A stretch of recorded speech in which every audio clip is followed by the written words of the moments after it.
Hi, everybody. Anaya, thank you for that beautiful introduction. I could not be prouder of everything you've done in your time with the Obama Foundation. And, of course, I couldn't be prouder of all of you in the graduating class of 2020, as well as the teachers and the coaches, and most of all, parents and family who guided you along the way. Now, graduating is a big achievement under any circumstances. Some of you have had to overcome serious obstacles along the way, whether it was an illness or a parent losing a job or living in a neighborhood where people too often count you out. Along with the usual challenges of growing up, all of you have had to deal with the added pressures of social media, reports of school shootings, and the specter of climate change.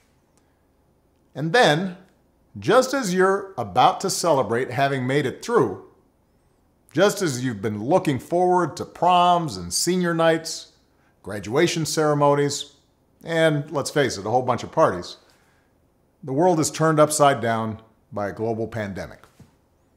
And as much as I'm sure you love your parents, I'll bet that being stuck at home with them and playing board games or watching Tiger King on TV is not exactly how you envisioned the last few months of your senior year.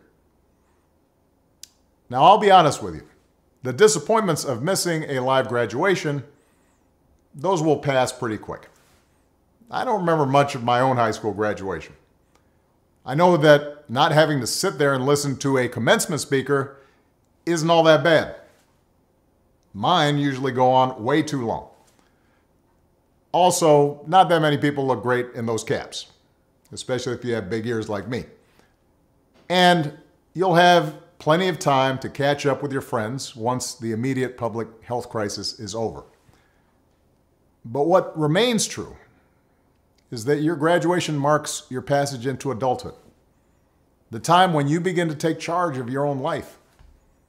It's when you get to decide what's important to you, the kind of career you want to pursue, who you want to build a family with, the values you want to live by.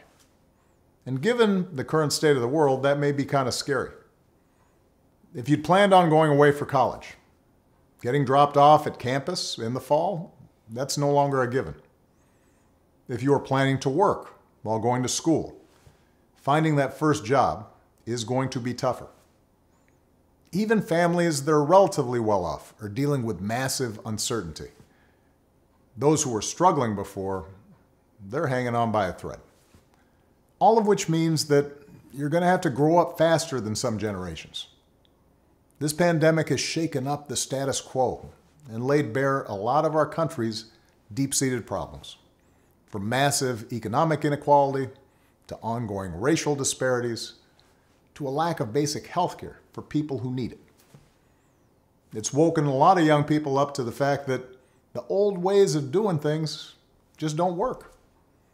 That it doesn't matter how much money you make if everyone around you is hungry and sick, and that our society and our democracy only work when we think not just about ourselves, but about each other.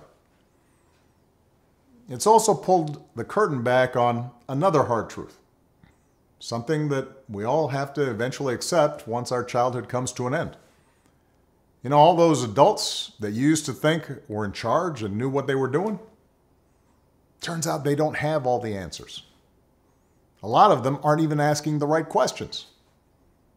So if the world's going to get better, it's going to be up to you.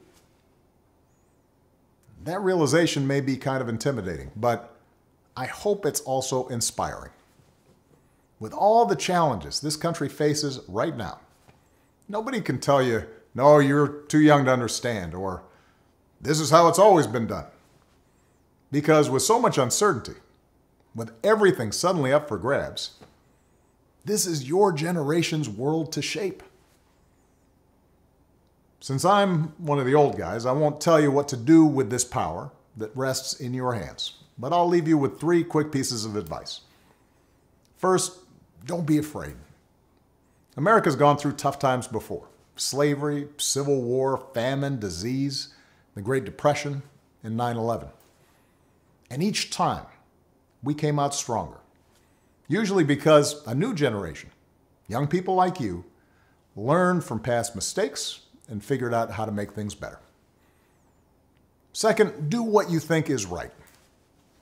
Doing what feels good, what's convenient, what's easy, that's how little kids think. Unfortunately, a lot of so-called grown-ups, including some with fancy titles and important jobs, still think that way, which is why things are so screwed up. I hope that instead you decide to ground yourself in values that last, like honesty, hard work, responsibility, fairness, generosity, respect for others. You won't get it right every time. You'll make mistakes, like we all do.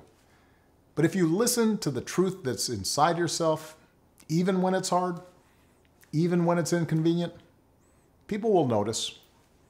They'll gravitate towards you. And you'll be part of the solution instead of part of the problem. And finally, build a community. No one does big things by themselves.